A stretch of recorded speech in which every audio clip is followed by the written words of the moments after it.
My wife is a pilot. We had our wedding 3 years ago, but she stood me up 18 times since then when we agreed to register our marriage. The first time she stood me up was when her apprentice took his first flight. I waited outside City Hall the whole day for her. The second time she stood me up was when she turned around after receiving a call from her apprentice. She left me by the roadside. Later, whenever we set a date to register our marriage, her apprentice would run into all sorts of trouble. Finally, I decided to leave her. But after I board a flight to Avalonia, she chases me all the way there like she's lost her mind. Ivy Rivers and I had been married for 3 years, yet we still hadn't registered our marriage legally. Today marked the milestone of her 1,000th successful flight. It was also the 17th time she'd promised to finally register our marriage with me. But at the celebration banquet, while her direct supervisor was forcing drinks on me, she was busy exchanging dishes and toasting with her male pilot apprentice. Despite my high fever and drinking to the point of near collapse, she didn't even look my way. Numerous coworkers shook their heads and clucked their tongues, their eyes filled with sympathy as they regarded me. Anyone with eyes could see who I was enduring this physical discomfort and drinking for. Yet after the celebration banquet ended, Ivy, who was supposed to go with me to City Hall to register our marriage, stood me up once again. She drove the car to the restaurant entrance and blocked me from getting in with one hand. Owen drank a little too much on my behalf just now, so I'll be driving him home. You should take a cab back. We probably won't make it to City Hall this afternoon. Let's talk about it another day, okay? After saying this, she didn't care about my reaction at all. She hurriedly got out of the car and carefully helped Owen Gardner into the passenger seat. We started dating 8 years ago, and had been married for 3 years. This was already the 17th time Ivy had postponed our marriage registration because of Owen. Usually at times like this, I would have broken down, shouting, arguing with her and demanding answers. Who exactly was her husband? Who had just been drinking on her behalf? But this time, I just smiled slightly. Alright, be careful on the road. Ivy paused at my words, seemingly surprised by my calm attitude today. After a moment, she returned to her cold demeanor. I'll buy you a gift to make up for it when I come back tonight. With that, she drove off. Before leaving, she made a point of closing the car window for Owen, afraid the drunk man would catch a cold from the wind. In the past, she'd never allowed any smell of alcohol to linger in her car. Every time I drank for her, she'd open the convertible top even in winter, let alone close the windows. Looking back now, it was only because the person in the car was me. The noon heat in Orleans made people sweat profusely, but my heart felt inexplicably cold. I took a deep breath and returned the marriage application forms to my bag. I knew it was time to let go of this 8-year relationship as well. That afternoon, I went straight back to the company and submitted my resignation letter to my supervisor, Leighton Guerra. Does Ivy know about your resignation? Mr. Guerra was clearly surprised by my decision to leave. After all, I'd been the airline's top flight attendant for 7 consecutive years, and staying with the company would guarantee a bright future. I managed a bitter smile. I'll tell her tonight, though I doubt she'll care.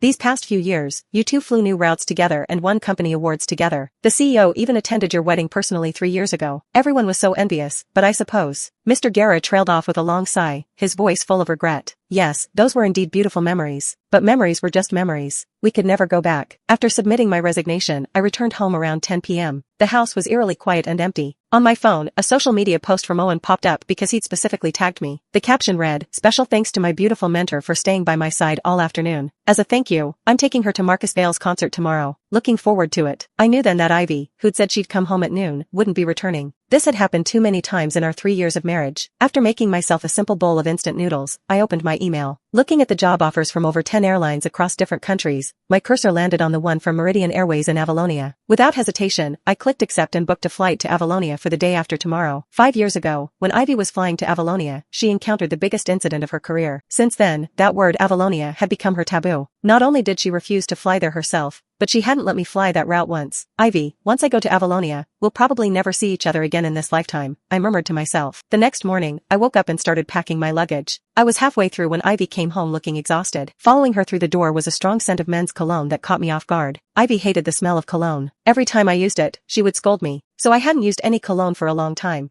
Looking back now, she didn't hate cologne, she just didn't like me using it. Seeing me packing, she paused. Owen sobered up too late last night. I got a hotel room by myself. That's why I didn't come home. I looked up at her, somewhat surprised. This was the first time in 3 years of marriage that she'd voluntarily explained herself to me. I nodded without speaking. She then slowly walked up to me and asked, looking down, "Are you packing because you have a work flight?" I nodded, something like that. After hearing this, she seemed to breathe a sigh of relief for some reason, then continued, "I have something to do today. I'm just here to grab something, and then I'll leave. I won't be here for lunch." Okay. I didn't look up, continuing to pack my luggage. I'd originally planned to tell her about my resignation over lunch, to officially end our 8-year relationship, but it seemed there wouldn't be a chance now. With that, Ivy grabbed a red paper bag and the clothes hanging by the door and hurried out. After she left, the photo frame that had hung on the doorframe for 8 years suddenly fell to the floor. Broken glass lay scattered in every direction. I looked over. It was a photo from our first concert together. In the picture, our hands were clasped together, our faces full of smiles. That day, she promised me that no matter how busy she got, she'd accompany me to a concert every year. But since Owen became her apprentice, she'd forgotten all about it. The clock ticked away in the empty house. After a long silence, I cleaned up the glass shards from the floor. Then I threw that photo, a relic of happier times, into the trash can, along with the last of my lingering feelings. That evening, after packing everything, I lay exhausted on the bed when I received a call from my best friend, Mitchell Potter. "What's going on with Ivy? She's going overboard. Check your socials. She's actually flaunting her love with that Owen guy. You two aren't even divorced yet. How can she do this?" Listening to Mitchell's complaints, I casually unlocked my phone. Owen's latest post was at the top. In the photo, Owen wore a Patek Philippe watch on his wrist and held the red paper bag Ivy had taken from home at noon. Only then did I realize she'd come home at noon just to get the concert gift for Owen. Below the image was a caption, "3 years of knowing each other. I'm so lucky to have you, Ivy. Happy 3rd anniversary." At that moment, it suddenly hit me. 3rd anniversary? Right, today was our 3rd wedding anniversary too. But we'd never celebrated our wedding anniversary, so much so that I'd completely forgotten it myself. I let out a long breath before replying to Mitchell. "She doesn't need a divorce because we never registered our marriage." "What? You've been married for 3 years and still haven't registered your marriage?" Mitchell's surprised exclamation over the phone practically blasted my eardrum. He was right. We'd had our wedding ceremony 3 years ago, and she'd unilaterally cancelled our marriage registration 17 times. That night at 11 p.m., Ivy made a rare appearance at home. After coming in and taking off her jacket, she was about to hang it behind the door when she noticed the photo used to hang there was missing. She suddenly froze in place. "Where's the photo of us that was hanging behind the door?" Without even putting down her jacket, she walked into the bedroom looking somewhat flustered. It fell and broke. Hearing this, she glanced at the broken glass in the trash bin by the door, and her expression relaxed. She then set her jacket aside and pulled out a bag containing a Gucci belt. "I didn't have time to give you the gift I promised yesterday. Today happens to be our 3rd wedding anniversary, so this belt is for you. Happy anniversary." She placed the belt on the bed, and for a moment I wondered if I'd heard wrong. After 3 years of marriage, she actually remembered our wedding anniversary? But seeing the receipt showing it was purchased just half an hour ago, I suddenly understood. Owen's 3rd anniversary post must have reminded her, so she bought it on the way home. What she didn't know was that I already had 2 belts of this style in my closet. I didn't speak, just looked straight at her. "By the way, the year-end is coming up. Can you give up this year's Airline Excellence Award? Owen's been in the industry for 3 years, and his biggest wish is to win the airline's best award, just like you. You've won it several years in a row. Can you let him have it this year?" Her expression seemed hesitant as she said this. I smiled bitterly to myself. So there was a catch to this impromptu gift. Sure. I nodded calmly. It wouldn't be just for this year. He could have it next year and the year after. I wouldn't compete with him for any airline awards anymore because I'd be leaving after tonight. You're okay with that?" Perhaps my decisive response surprised her. Ivy kept glancing at me from the corner of her eye, then couldn't help but speak again. "Owen is my apprentice, so it's natural for me to look after him. Besides, you're my husband, so this is the right thing to do. By the way, I'm not flying tomorrow. Let's go to City Hall in the morning and finally get our marriage certificate." I didn't say anything. She seemed to suddenly remember I'd been packing my luggage today. After a pause, she asked in a softer voice, "I almost forgot. Don't you have a flight tomorrow?" "What time?" 3 p.m. I looked at her, preparing to use this last chance to tell her I was leaving. But before I could continue, her phone rang again. It was Owen calling. A weak voice came through. He'd sprained his ankle and couldn't get around on his own. He was calling Ivy for help. After hanging up, Ivy looked at me somewhat guiltily.